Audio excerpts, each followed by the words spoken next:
Good evening, everyone. Welcome to the Royal Drawing School's Creative Conversation series. Tonight, we're going to be exploring the art and life of the Swedish painter and mystic Hilma af Klint. Born in 1862, she lived through the later part of the 19th century and through the first half of the 20th century, with all its turbulent political, social, and aesthetic upheavals and innovations. And over the last 5 years, a plethora of exhibitions across Europe and America have raised Af Klint's profile and recognized the pioneering nature of her work and thought. Because well before Kandinsky, Mondrian, Malevich, and others had declared themselves the inventors of abstraction, Af Klint had broken with academic tradition and was working in a radical non-representational mode, which drew on her diverse interests in science and social reform and her deep spiritual commitments as a clairvoyant and mystic. And she herself foresaw that her work would speak to our times more perhaps than her own. So many of you, I think, will probably have seen the Tate Modern's current exhibition, Forms of Life, which brings Af Klint's work into conversation with that of Pierre Mondrian to explore their different visions of abstract art. But it's also a really exciting moment to be thinking about Af Klint's work because Julia Voss, who joins us tonight, who I'm really delighted is with us, published her compelling biography last year of Hilma af Klint. And it's the fruit of her extensive and revelatory research into Af Klint's archives and involved Julia immersing herself in her work and in Swedish language and culture and learning Swedish too. So Julia, thank you so much for joining us. Just to introduce you a bit more. So Julia is based in Berlin. She's speaking to us from Berlin tonight, where she's curator at the German Historical Museum.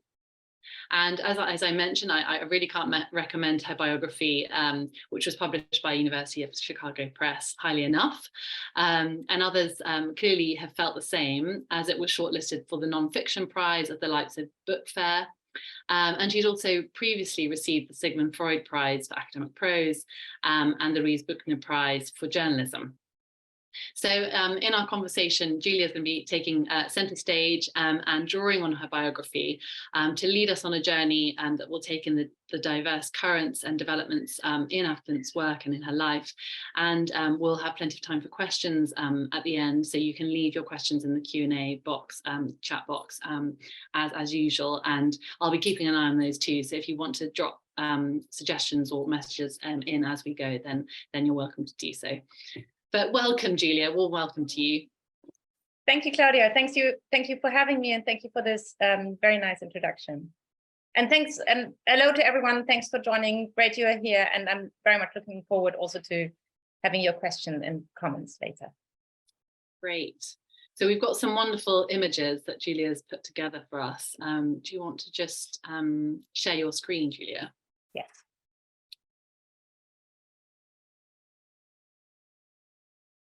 Lovely. Is it working? Yes, that's up. That's brilliant. Thank you. And I just wondered whether we could begin before we get into the kind of heart of it, because Julia really conjures up such a rich sense of the context in which Af Klint was working, and such an attention to detail, which really brings alive, late 19th century Sweden, as well as Af Klint's travels and her different inspirations. So sort of, I wondered if we might begin on a bit of a personal note, and just to, if you could give us a glimpse into sort of that journey, the research journey that you made in writing about Af Klint, and what sort of drew you to her work in the first place. Yeah, thanks. That's actually sort of seeing Hilma af Klint's work was kind of a life, or still is, a life-changing experience. Yeah. So before I sort of went back to academia in order to write her biography, I was actually for 10 years, I was the arts editor of a daily German newspaper called Frankfurter Allgemeine Zeitung. And then within that, I went to Sweden in 2008 in order to cover an exhibition at Moderne Museet.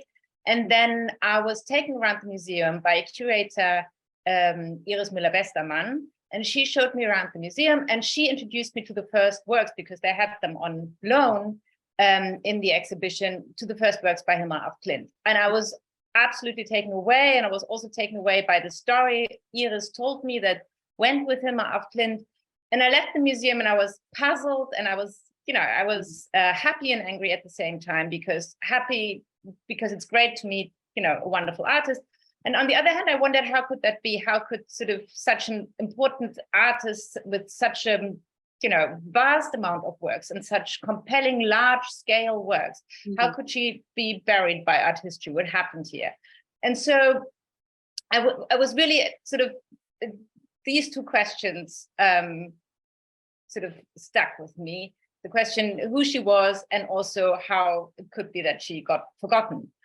And so ever since I was in touch with Iris Müller-Westermann, and she was the one who curated the wonderful show in 2013 at the Moderne Museum on Hilma Af Klint, which was a grand retrospective.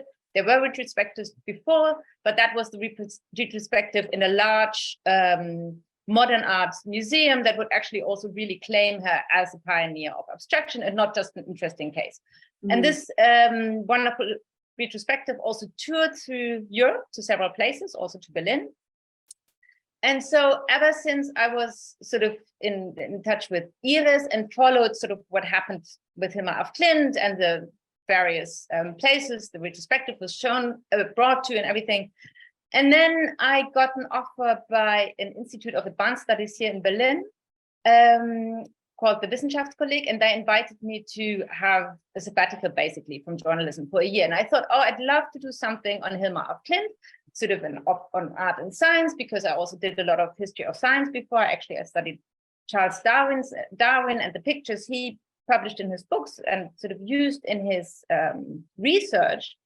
And then that was in 2017, I decided I should also go to the Hilma Af Klint archive. And so I went there with Hilma Af Klint's grandnephew, Johann Af Klint. He took me there.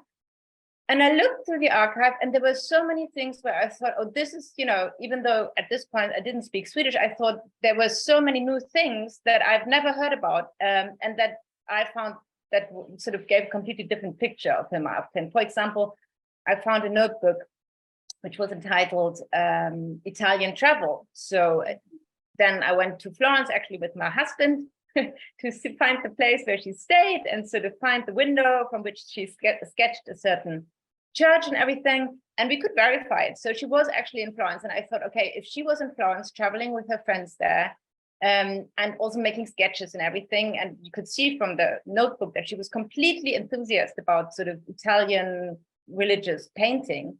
I thought this is a completely different character from what I've been told. This is a very sort of rooted woman who knows what she's interested in, who travels by herself or with female friends. And that made me sort of rethink everything I'd done before. And I decided not to go back to the newspaper and actually really research and write the biography of this amazing painter. And that's how it happened. Really fascinating, and lovely to hear that sort of, that your story too. Wonderful. Well, should we look at some images? Should we yes. get her early the early images that we have? Yeah. So that's her, and that's actually, it's also on the cover of the biography. That's her in around 1902 in Stockholm in her studio.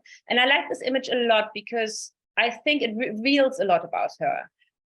On the one hand, I think it's striking that she doesn't pose as a painter. She poses as a thinker. She puts her head in her hand, and she doesn't have an easel or a brush or anything, but she has works by herself, actually children books, illustrations in the background, but she looks in the camera and poses as a thinker. And then she does a very nice thing. She has an ancestor of her in the background, hanging there as a portrait. Is that the portrait behind?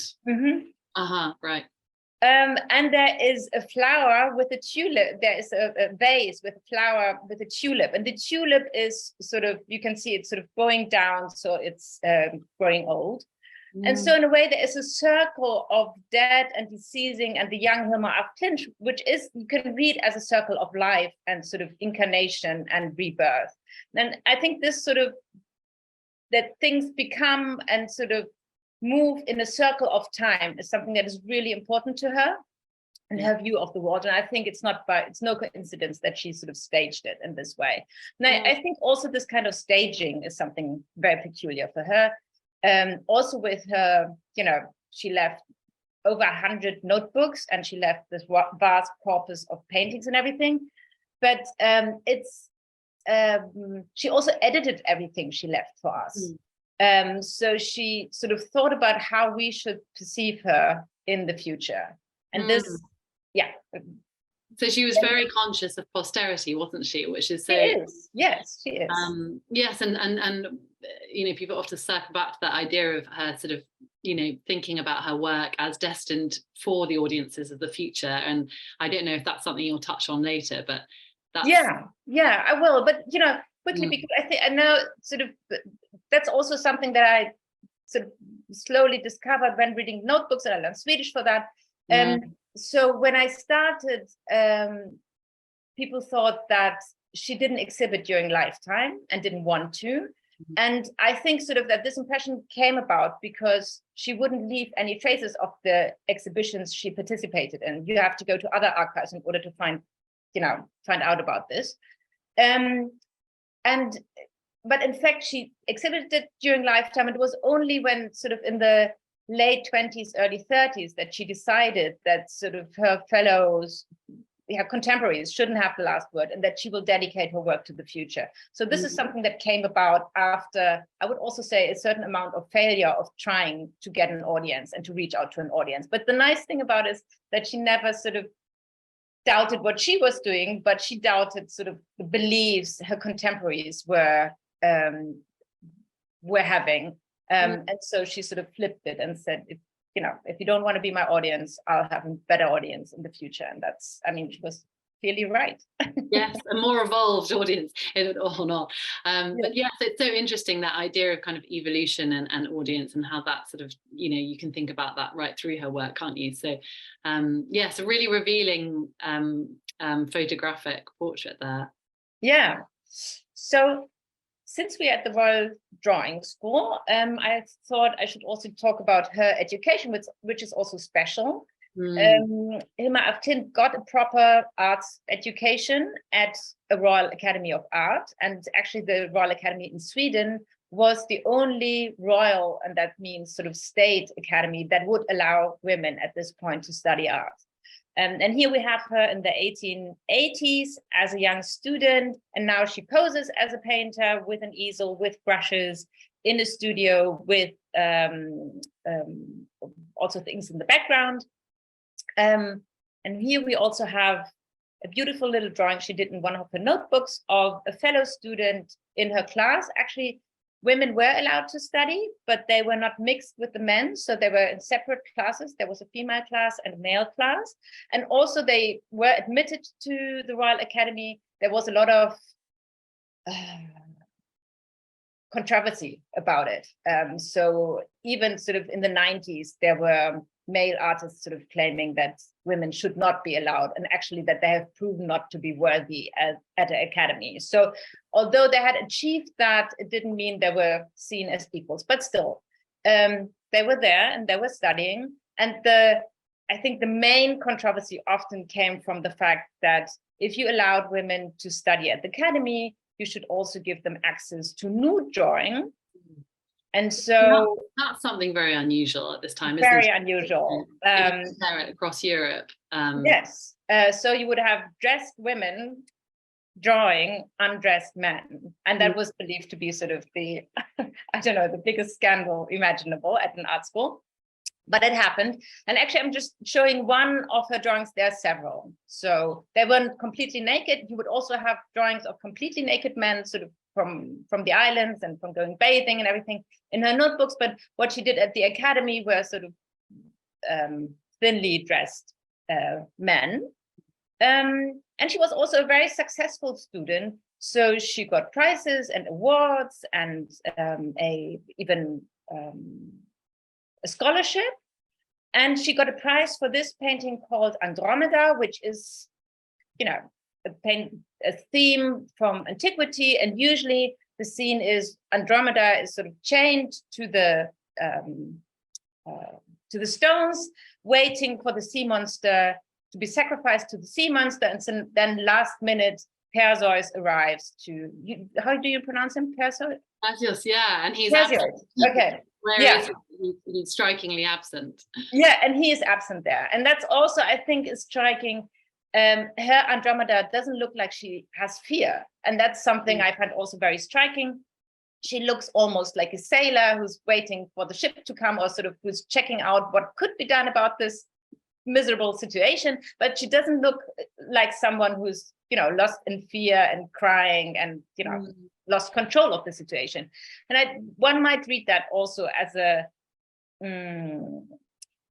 as reference to her family, because actually the family she came from consisted mainly on the male side of Navy officers. And if Hilma af Klint had been born a man, I'm sure she would have become a Navy officer herself. So her brother was a Navy officer, her father was a Navy officer, her grandfather was a Navy officer, her great-grandfather was a Navy officer. And they were not only Navy officers, they were also at the military, they were training the young soldiers for the Navy. And they were also cartographers, which I think is also very much important. She refers to it also in her notebooks. But if we think about what they do, is they try to make something that is completely invisible visible. So they have to reveal everything that's beneath underneath the surface, so ships wouldn't wreck by colliding with anything that's under the water. And there are all kinds of currents and different things you have to pay attention to. And this is what her family had great expertise in, and she certainly grew up with that. She was even born in a military school. So her Andromeda, I think, is kind of a mix of a Navy officer and the and quite triumphant. I mean, it's a triumphant gesture in some ways, isn't it? I mean, she's changed, and I apologize for the quality of the picture, but this picture was sold through an auction house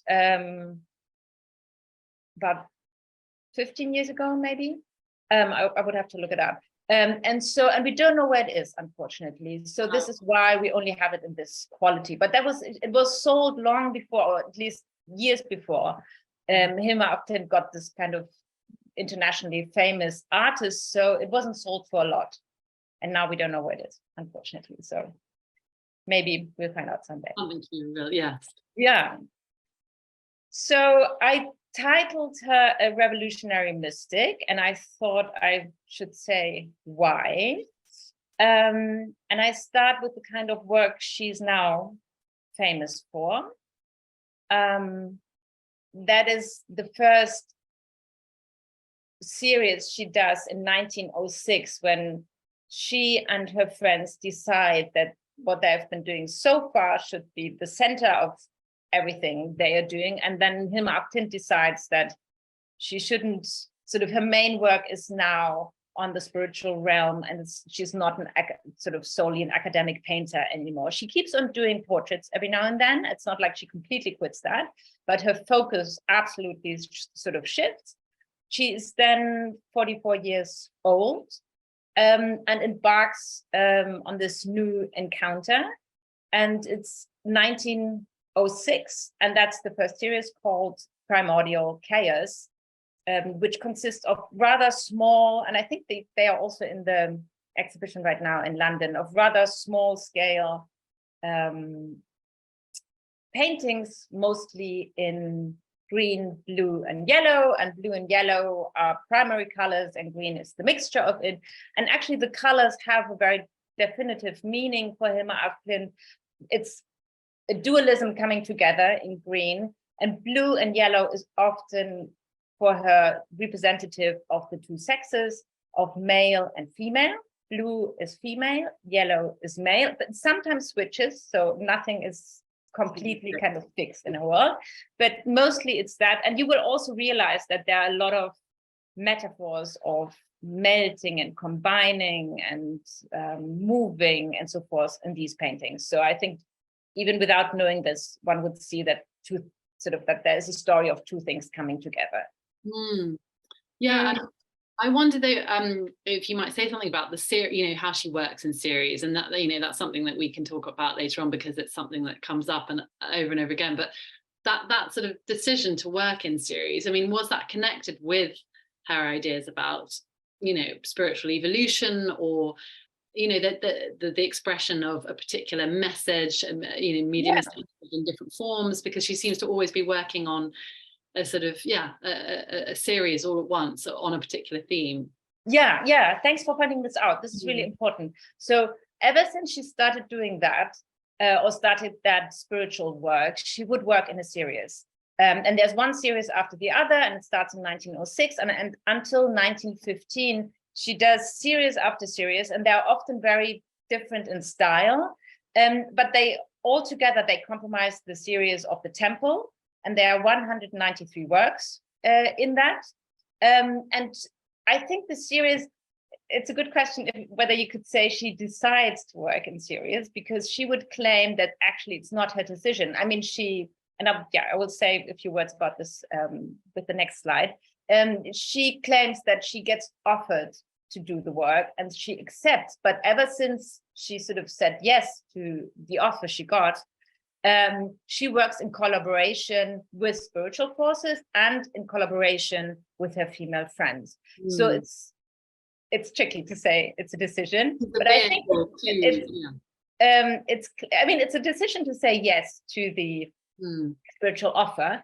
But I think it's also very important because the series basically expresses that she thinks things are in motion. And I think this is absolutely relevant and beautiful about her theory, that it's not about exchanging one fixed system for another fixed system. It's really about setting things in motion, and it's always about sort of things coming together. It's things coming together, and then something new happens, and then it's set in motion. And that's happening over and over again. And I think this sort of being in motion, that's the series. It's almost like a film, what she's doing. Actually, it's the time of the cinemas, and we know she went to the cinema because there is one remark in a notebook where she says that she went to the movies and watched Quo Vadis, which is a very successful movie back then about a love story in ancient Rome. So we know she went to the movies and was aware of what was happening there. I brought this quote, in which she describes how it all started, that was one of the starting points. And she writes in January 1906, Amalia offered me the work and I immediately said yes. And when she said, sort of, there are these voices that talk to her, and that are also in the notebooks, and they not only talk to her, but they also talk to the group of female friends she is part of. And these voices have talked to these women ever since the 1890s, and there's one called Amalia, there's another one called Ananda, Gregor, Georg. They have different names, but often they have Christian names. But for example, Ananda is clearly a name that comes from the Buddhist culture. Ananda was the favorite pupil of Buddha, actually, who also, I think he was the one who fought for women being able to join an order in Buddhism. So he also speaks to these women in Sweden. And then the other thing is she always stresses that she channels these works, and that they appear in a kind of dialogue with these forces. But the other thing is that she doesn't do it she's not isolated. She does it in a collaborative manner with her female friends. And there's one quote, and there are many quotes of that, but I've brought one where she says, 2 individuals must travel together, for the path makes it impossible for one person to proceed alone. And actually she is in different groups, and there's one called the 5 that starts in the mid-1890s. And Anna Cassel is the friend that really runs through. She's with her in that group in the 1890s. Anna Cassel is also a trained painter. She also goes to the Royal Academy. They're very close. And I've brought one of her automatic drawings from seances together with the 5.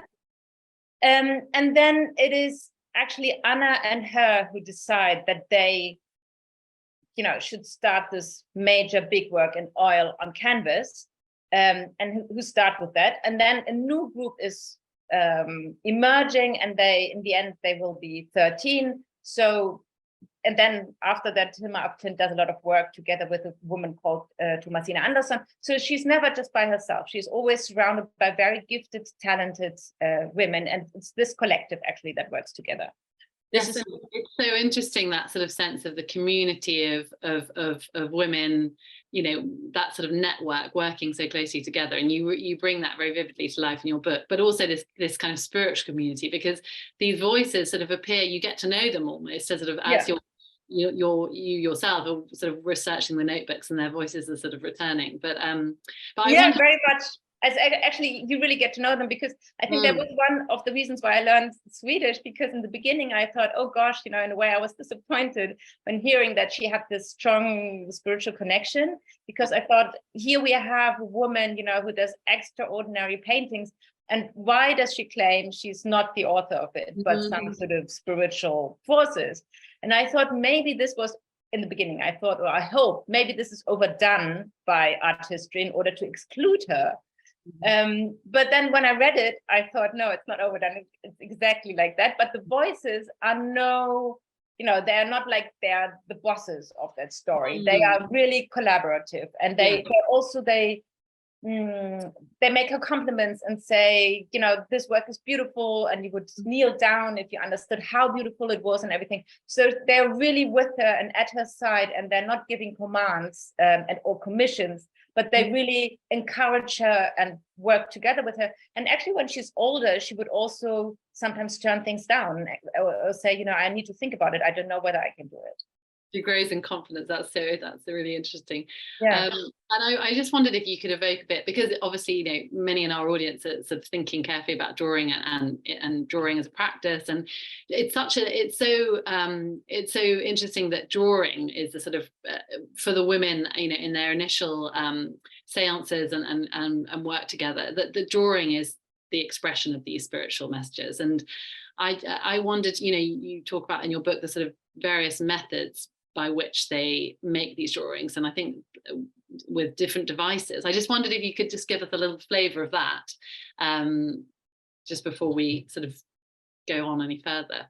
Yeah, I think it was a fashion almost in the 1890s that that one would do these automatic drawings, and there were different devices. Oh gosh. I hope I remember. The planchette, the planchette, right? Yeah. You could use for doing them. I think once Hilma af Klint started with Anna Cassel, the paintings for the temple, they wouldn't use devices anymore. Yeah. There are notebooks, but I think drawing lends itself to it because it's so easy in a way that you can move so easily. Let's say drawing as such is not easy, but you can move very easily. And so if you feel like somebody is sort of taking your hand or guiding your hand, with oil painting, it's very difficult because it's a very slow method. So also for the primordial chaos, for example, we have a set of drawings, preparatory drawings in a notebook that were then transferred to the canvas. Sometimes in the notebooks, it appears as if sort of the painting as such was done via channeling, but I don't think that's the case. You could also see how it is planned. Sort of there are small numbers attached to it, and then there are outlines and little scriptures saying, yellow here and so forth. So I think the kind of trance-like state is reserved for drawing. You can't really do oil painting in that manner. So it's the starting point. Yeah. So is this one of Cassel's works? Yeah. So this is also one I show in my book. And what's interesting, I will come back to this, that not only Hilma af Klint, but also Anna Cassel did a kind of book version of her works that were bound in a blue album and then kept, and there's a photograph and a small watercolor reproduction, and there is an original also to that, which is larger and was just published in a beautiful book on Anna Kassel's work by Stolpe Publishing House. And here again, you can see it's two creatures coming together, two forces coming together, and then making this kind of spiral movement. Maybe I just move through some pictures so you get an impression. I mean, lucky you have close to your doorstep, you have beautiful exhibitions, so you can see the 10 largest there, which is always much better. And also actually stepping very close, you can see how the colors run down, and you see these little scriptures and everything. So it's really worth seeing them in original. And also the sheer size of it is so overwhelming. So they're very immersive if you're in front of them. They are, aren't they? They're completely immersive, and they're really sort of enlivening and buoyant and sort of uplifting paintings. And uplifting very much. They're so joyous and and her palette is so interesting. I mean, remind me, are these executed in tempera? It's a different technique. So the primordial chaos, they are oil on canvas, but they are paper on canvas and then with tempera on these papers. So there's such a delicacy to the effect of painting tempera. And I think I read somewhere, whether it was in your book or in the exhibition, that that Hilma got through thousands of eggs, and sort of the farm was running out of eggs because she was using too many in the process. You need a lot of eggs, and that's actually a story that runs within the Af Klint family. That people because the Af Klints also had a small farm on an island called Adelzö. And this is where she got the eggs from. That's what the family story says. And the family story also says that people wondered how many eggs she needed. Yes, and I mean, I wonder if, because you sort of bring out that connection with Italy and her sketchbooks there and her attentiveness to Italian painting and architecture. And do you think it goes back to that too? Is she sort of looking back to early Italian painting and technique, pre-oil painting, or? Oh, that's a very good question. I don't know. You mean kind of fresco painting or tempera? I mean, certainly I'm pretty sure she was inspired by the Italian experience in terms of religious painting, and in terms of size. It's very unusual. These are over 3 meters and 20. So they are huge. They're really the size of barn doors. And this is something she could obviously see in the churches in Florence. And I think also maybe it was comforting for her when she was in Italy. And I think it was sort of in the beginning of the 20th century, around 1903, maybe. We don't know exactly, but something around that. To see a lot of artists' work who wouldn't even sort of blink when hearing the idea that higher forces, are collaborating on art. That's pretty natural for them. And also the whole idea that art could be a portal to these higher realms is something that, in the Renaissance was completely okay, in the Middle Ages was completely okay. But it was only sort of with academic painting in the 18th and 19th century that this became a kind of weird idea. And I think for her being in Italy, it must have been really, also with all these saints talking to people and so forth. So that must have been really reassuring in the sense that, this could be a great turn into a great work and not just sort of small notebooks. No, that's really important to bring out, I think, that context that so many people, not just artists, but were interested in these sort of unorthodox currents of spirituality, and critique of materialism, and perhaps that's what sort of, I don't know, sort of focus our interest on her today as well. I wonder. Yeah, no, absolutely. I mean, if we talk about spiritualism, the opposite of it is materialism. And that's what she was trying to turn away from. And I think this is one of the attraction today, that we have someone who also lived by these standards. I mean, she was a very modest person in the sense of she never, she didn't have it, but I'm also pretty sure she didn't dream of the kind of avant-garde career with a big studio and selling and so forth. She really believed that she was committing herself to something that's important for a future generation, or even for her generation. and that it was important beyond sort of earning a lot of money and getting a lot of recognition. And also she lived a very simple lifestyle with her friends. I mean, she had this summer house on an island called Munse, and they built a studio there. But it, you know, to our standards, it sounds romantic, but it also could be very cold in winter and so forth. So she lived a very modest lifestyle in order to be able to do this work and not be, in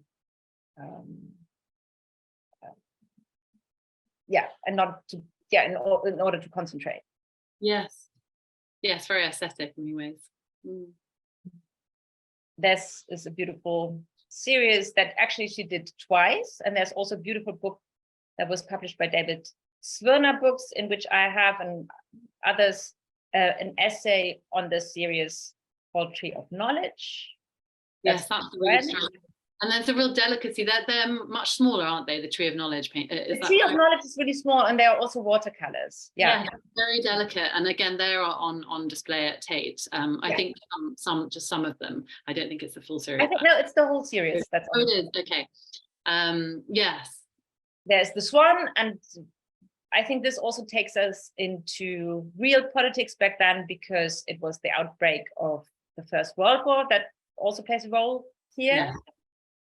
Yes, because she's living through these sort of tumultuous events of the early 20th century. Yeah, I mean, Sweden is neutral, so in a way she's safe. Also in the Second World War, that's great.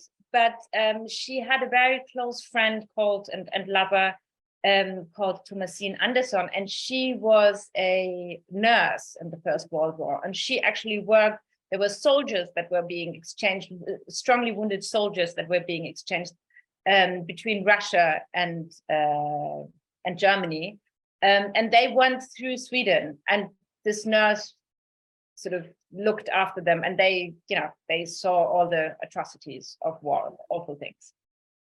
And of course, close to Russia, and everything that was happening there, and the Russian Revolution. She actually refers to the first kind of events in 1905. She refers to them with Anna Cassel in the early notebooks.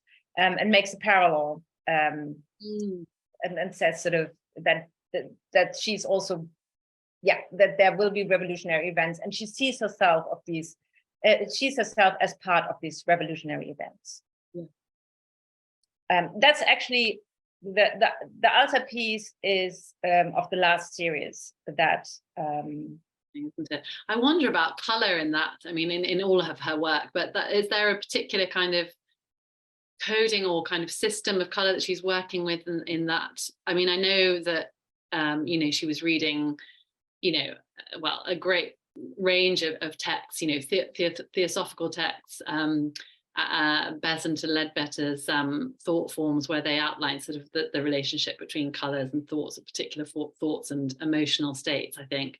But I wonder, if there's anything that you can kind of illuminate in that altarpiece work, which is really, really mesmerizing.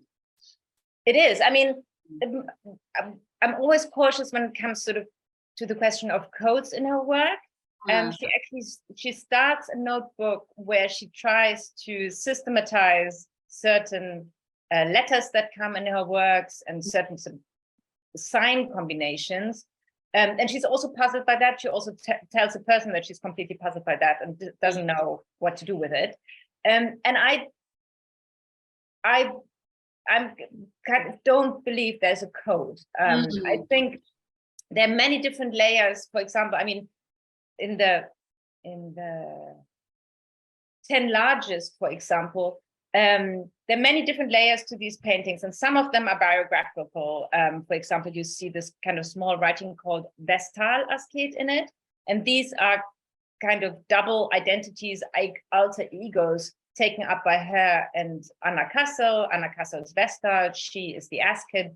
Both sort of have a function with temples in antiquity. Then certainly these pastels are about fusion. She also talks about eros, and that eros is the fusion of all colors. And I think you can see that strongly in there, that colors always fuse. Actually, not in the altarpiece, but here the colors fuse. Then you have organisms like the snail, which is a hermaphrodite double-sexed organism, like a lot of flowers are, and that's also very important for her because, I mean, it was a queer community she lived in, and they lived a queer lifestyle, and gender boundaries were certainly something they, didn't accept or didn't even, find interesting. So, and then these paintings, they're also portals. There could be something really small, so you can see, it could be something like a look through a microscope, or it could also be something like a telescope, something really large you see in a distance. I think there was a really, I think on the trees of knowledge, you evoked it really brilliantly. I think you said, if I've written this down correctly, that it could be viewed through, it's sort of like viewing through a microscope and through a telescope at once, as if. Yes, yeah. And I think this is also, that makes a great experience because, it shrinks you and enlarges you depending on what you think you see. And I think that's really special. Yes, and it's something about, I think it's something about how, the kind of the play with vision, or the sort of radical vision that one experiences when looking at these paintings and sort of trying to make sense of them, because they are so, in some ways, so other. They require a different kind of reading, and a different kind of way of looking. And I thought that sort of point that you made about, that she was immersed in sort of cartography and her sort of family history, because she talks at one point, doesn't she, about them. I think maybe it was the primordial series that sort of, reading them almost as sort of Siemens charts or something. And there's a sense in which we're required to read the work in a different way, isn't there? It feels. Very much. And I also think, I mean, this was a time, and I think she's really trying to find a language in order to express something new. And so I think, it's probably hopeless to try to decode it with our old language. This is something, I mean, this should really open up and make room and space for something people haven't thought about. And certainly her idea of all these things, I mean, you can really see, I mean, this is about connecting, evolving, and changing, and that's happening here. It gives expression to that. So I think this, there are many different layers and many different ways you can enter these paintings. And certainly reading her notebooks gives way, for example, you can decode the Vestal Ascot, you can decode the lily, and you can decode the rose. And there are certain forms you can decode, but there are also things that kind of stay mystical. Yes, yeah. And I think, I mean, Rudolf Steiner was one of her, one sort of source, wasn't he, for some of her? Yeah, I mean, certainly, absolutely. Rudolf Steiner, Blavatsky, but Steiner is certainly the one who absolutely runs through. She probably met him in 1910. I mean, she met him earlier in 1908, but she got a chance to show him pictures in 1910. And there is this very famous anecdote, this idea that he turned her down. Which wasn't true. No, that's not what happened. But I think in a way, he also, I mean, she had very high expectations and he didn't fulfill these expectations. So he didn't invite her, for example, to exhibit her works in Dornach or to become part of the Dornach Temple, which he built in Switzerland as, a temple of anthroposophy. I think you have an image of that, don't you, later on? Yeah, I can move forward to that. The spiral ones too.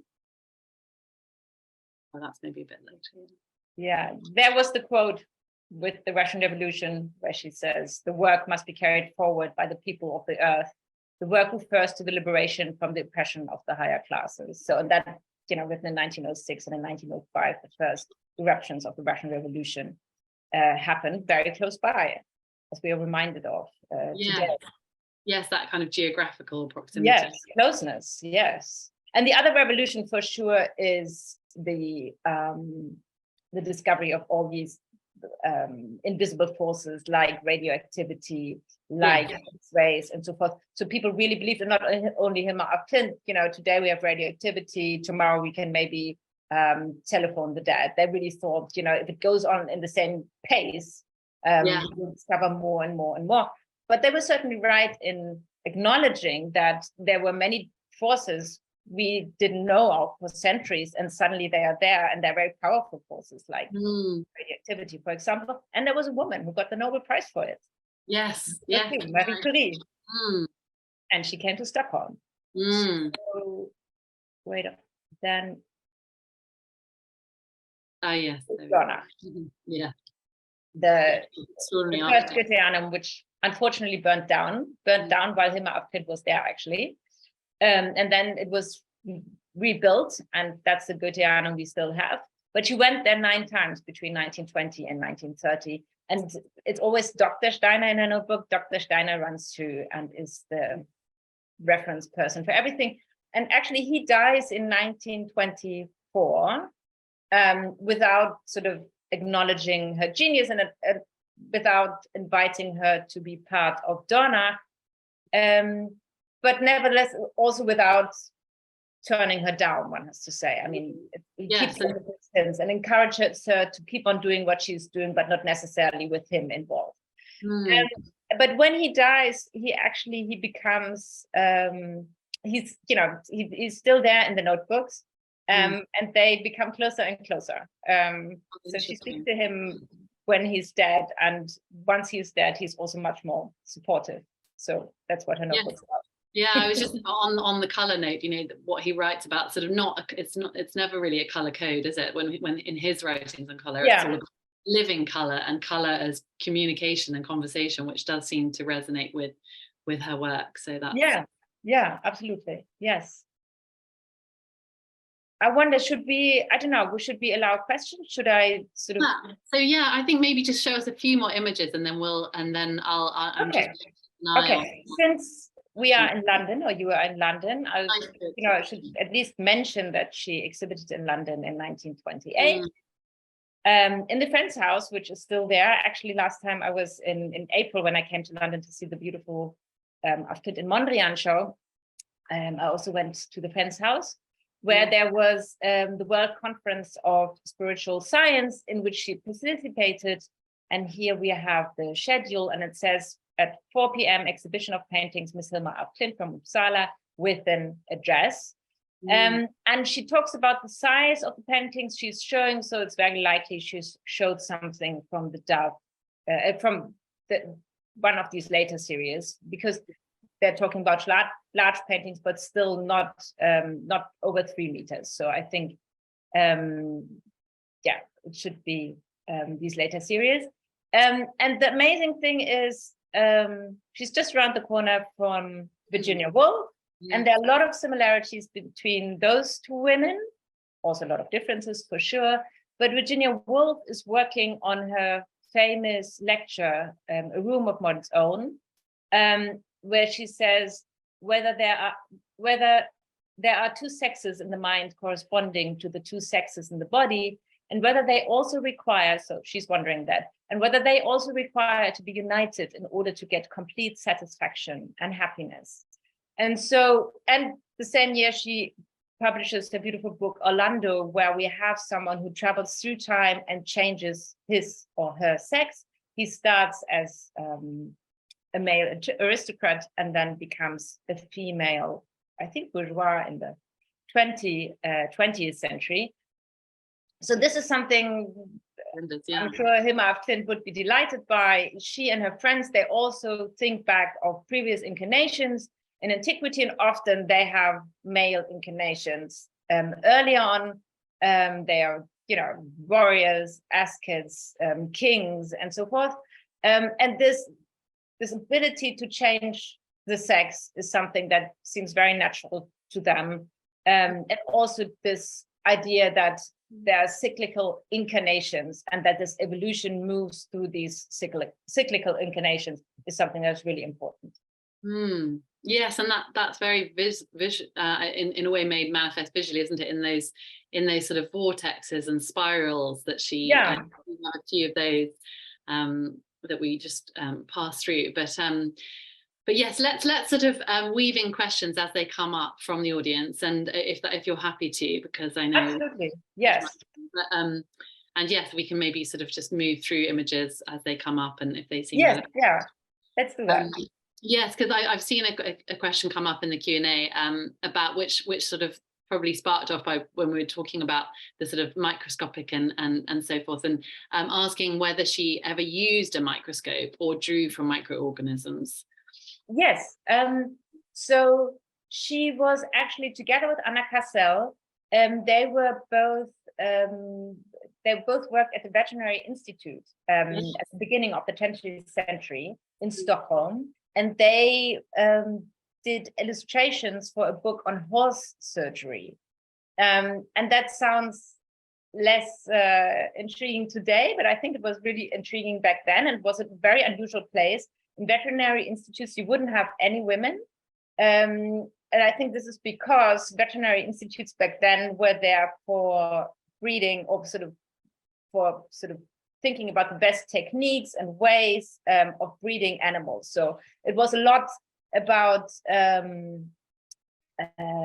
insemination and, all the sexual reproductive organs and so forth. And I think you see that also in her paintings. But the Veterinary Institute was also a place where you would look through a lot of microscopes, in order for search for bacteria and so forth. So I think there was a school for both of them, a school of seeing, and also a revelation of all the things that usually weren't really shown to women in that time. Yeah. The book actually also came out, and the author, Wennerholm, was also praised the work by Hilma Af Klint and Anna Cassel in that book. And that was, it was about horse surgery. Thank you. Yes, and I think in the Tate exhibition, in the sort of room that contextualizes some of the sort of scientific sort of advances of the time, or developments of the time, there are some drawings of bacteria, or there's sort of it's very interesting. So perhaps made from those advances in microscopic. And I think also in terms of composition, because in the late 19th century, the Petri dish became the standard, which is named after the person Petri, and it is the round thing you put under the microscope, and then when you have a microscopic image, it would always be in this kind of round thing, and you have this round composition with a dark ground behind it. You have in a lot of paintings, and that could be even, it could come from a telescope, but it also could come from a microscope. That's really fascinating, isn't it? So yes, to the audience, you're very welcome to sort of ask a question sort of in the last, we've got sort of about 5 to 10 minutes max, I suppose. But we'll just keep sort of looking through the images, and that might spark your questions, but do feel free to put those in the chat or Q&A box. Yeah, and we could do a little advertisement section. Yeah. Actually, the Chicago University Press, they shared a promo code with me. So, and I think Kat agreed to share it through the chat. If she shares it, it says basically that if you order through Wiley, they offer 30% and also free shipping with a good offer. Yes, if Kat can put that in the chat box, or you can, Julia, and probably Kat is able to do that, or we'll do that at the end. So if anyone, I've sent it to Kat, so she knows about it. Okay, great. Well, maybe Kat can put that in or we can do that at the end, because yes, I highly recommend anyone taking advantage of that offer at the moment. Yes, okay. So there's another interesting question that's sort of more personal to you, Julia. About whether researching this book has changed your own views on spirituality. Oh yeah, and completely. Yes, thank you for that question. Because as I said in the beginning, I mean, I was an art historian, and as I said, I was. I kind of tried to downplay the spiritual side. Actually, also when I look back at some earlier writings I did for the newspaper, the first time I wrote about her in the newspaper was in 2008, and I kind of tried to explain it away and say, oh yes, spiritualism and theosophy was something through which women were able to express themselves because, science, the church, and also the arts wouldn't allow them, and saw it as a kind of vehicle for a feminist worldview, which I think is still correct. I mean, it certainly was, but I don't think that Hilma af Klint would be happy if I substituted her spiritual message with a solely feminist message. It is feminist, and I would also say, in sort of modern terms, it's queer. Mm. But certainly she was very concerned about spiritual ideas. And I must say, reading her notebooks also made me sort of very respectful of that way of thinking, which I wasn't before. And I think it was also before I didn't differentiate between kind of institutionalized religious thinking and a very personal individual take on spiritual thinking. And, I saw the kind of church as an oppressor of a lot of different, kinds of people, starting from women, but also to, what they thought were disbelievers and so forth. So I was very skeptical of that in the beginning, but then I realized, oh, hold on, this is not what she's doing. It's a very open system, and it's very inviting, and it doesn't tell you what to think. And really tries to open up things rather than to replace or, fix or whatever, do that. So it was also a journey for me. And I'm very much more open and very much more interested in that. Oh, that's really interesting to hear about. Yeah. And I wonder, I wonder quickly on sort of, part of the sort of her connection with, I wonder if it partly evolved through her connection with the natural world. I was just thinking about the sort of prevalence of vegetal forms and the sort of animate nature of her kind of vegetal forms, and that move she made, I think, was she moved to the countryside, or she was by the lake, and that sort of, I think you describe a sort of shift in her work when she moved there. So just wondering if part of that is a kind of if we might think about it now as sort of part of sort of eco-spirituality or spirituality.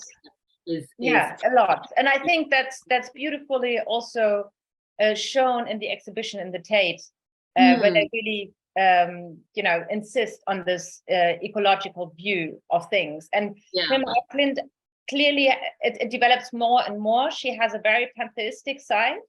And I think particularly after World War I, where she is horrified, like a lot of people, by the amount of destruction that was done. And I think World War I is also playing, it's the first war where they had tanks. It's the first war fought with planes and plane bombarding and so forth. So the amount of destruction was unseen of before. And then she starts in the first spring after that, she starts protocoling all the little flowers that come out of the earth again. And this kind of reawakening that she's trying to use in order to get spirited herself and to reawaken. And she thinks that, this chance of filling these places that were destroyed with new life and starting over new should be taken. And that she really feels that, the flowers and the different plants she's observing, that they can guide us and we could learn from them. And she has the idea that we can meet the soul of a flower. And she also believes that stones and animals are spirited. And that's I love these works she's also doing after the First World War, where it's a real, she really sees it as even more as a necessity for mankind to understand that this this destruction is not something we should normalize, and that we should really move away from this kind of materialism and this hatred and take nature as an example and learn from her. Yeah, that's really interesting. It's not just the destruction for man, it's for all beings and all a sort of sense of the ensouled nature of all things. And as you say, stone, And I don't know how it is in England, but in Germany, very much the site of the battlefield of Verdun, where the Germans used chemical gas and everything, is kind of the imprint for the apocalypse now. So even I don't know whether you've seen it, this movie, All Quiet on the Western Front. Yes, yeah. It starts with the battlefield of Verdun, which is the complete apocalypse, and everything is destroyed, and it turned into this slimy, landscape of nothing, and gray and without colors and everything. And I think it's really the trauma of the First World War is something that's really important also to her, and for stressing that link to nature and this ecological thinking. Thank you. There's another question about sort of the display of her work, whether she visualized it being shown in a round building. Someone who's recalls. Someone who's looking back to the exhibition at the Guggenheim. So I suppose remembering the kind of, in a way, the spiral structure of the building and the kind of circularity, the way you move through the Guggenheim. I wonder if if you might talk a bit about. So I think that was the beauty of the Guggenheim show done by Tracy Bashkov and David Horowitz. That basically, when Hilma af Klint decides in the early 30s that her work should not be judged and not be shown to her contemporaries anymore, but should be, given to a future generation, she always thinks about the temple and different ideas, how it should be structured and so forth. But she starts again in the 1930s, and she does small sketches in her notebook, and one of them I'm showing here, and that's actually. And the other one is Hilma Rebay with the model of the Guggenheim Museum. And the notebook I'm showing here is by Hilma af Klint, and you can see 1931 in March. And it is the ground design of the temple. So it is circular, and then you would move in a spiral through it, and then you would enter, and I think this is again a reference to her family history, you would enter a lighthouse, and then move through the lighthouse, and then end up in an observatory. And this is something that is, strikingly close to the Guggenheim Museum, because the Guggenheim Museum is also a spiral. Hilma af Klint designed her temple to be built on Ven, which is a small island in between Denmark and Sweden. The Guggenheim Museum is built on Manhattan, which is also an island, and it also opens up to the sky, not in a lighthouse, but up to the sky. So there are all these parallels, and actually Hilma Rebay, whom you see here with the Hilma af Klint, would never wear that kind of fur and elegant styling. That's very much sort of New Yorkish and Hilma Rebay. Hilma Rebay worked on this idea, and she was also a theosophist, also attended Steiner lectures, so there are many similarities. And then, originally from Germany, Hilma Rebay went to the United States, and then actually won Guggenheim over for her idea, luckily. She was also a painter, painted also abstract paintings, wanted to have this building particularly dedicated to abstract art, non-objective art, as she calls it. And that also happens in the 30s. I mean, the museum is built much later, but the first ideas come up in the 30s by Hilma Rebay, and she also talks about sort of a spiral-shaped building and so forth. So, I mean, this is really striking. You have Hilma af Klint in Europe, surrounded later on by, warfare everywhere, working on these things, sort of knowing they will be done in the future, but not now. And she's right. I mean, Europe is not ready for that kind of thing in the 30s. Other things are going on, horrible things are going on. And the United States at this point is a much better place for this idea. And Hilma von Rebay does it for New York. And then the Guggenheim Museum opens in, I think, 1959 on Fifth Avenue. And so that story really, emerged with the opening of the Guggenheim show in 2018. And it was, it was almost like a joke that it was so close. A realization of her vision almost. Yes, yeah. That was really beautiful. And then it was completely overrun, as you mentioned before, but also it was the most successful exhibition with over 600,000 visitors in the history of the Guggenheim Museum, and which nobody expected. I mean, they hoped it would be successful, but that it would be such a record nobody expected. And that was really then the game changer. Also, because it was the Moderna Museum is fine, but it doesn't have the art historical power as a large institution like the Guggenheim Museum. And now, in a way, kind of the Vatican of abstraction accepted Hilma Af Klint in its canon, and that also, I think, was the fury. And now also the Museum of Modern Art has bought a beautiful series by Hilma Af Klint. So, well, I wonder it would be a good place.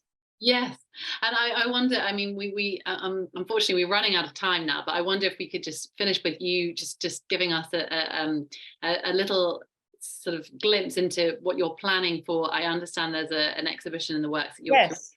Oh yeah. I'm glad you bring this up. So, actually, I'm working together with Daniel Birnbaum, who was actually the director of the Moderna Museum when it did the big first Hilma Af Klint show in 2013, not the first, but the kind of impactful show in Stockholm. So we are doing an exhibition together on Hilma Af Klint and Kandinsky. We call it Dreams of the Future, and it will be opening in Düsseldorf in Germany in March 2024.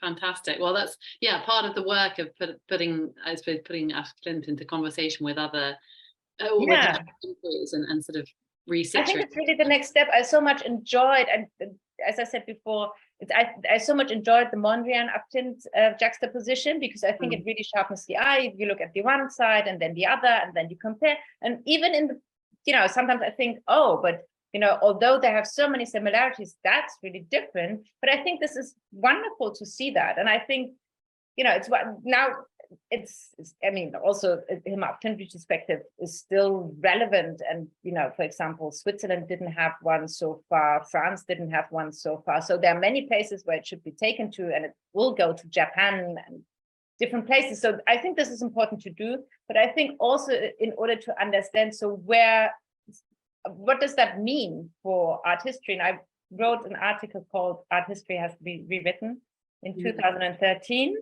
And I think we should not forget about this. We should, really rewrite things and see how things move once she's in the picture. Yes, absolutely. Well, we look forward to that and to hearing more from you over the next while, I'm sure. And hopefully welcome you to the drawing school at some point in your travels and researches. That would be wonderful.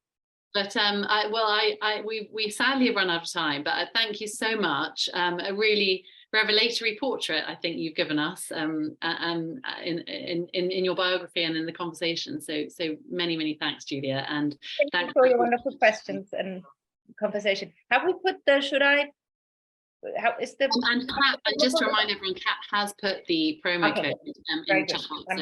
So if anyone would like to follow up that way, then you can do, and I highly recommend Julia's wonderful book.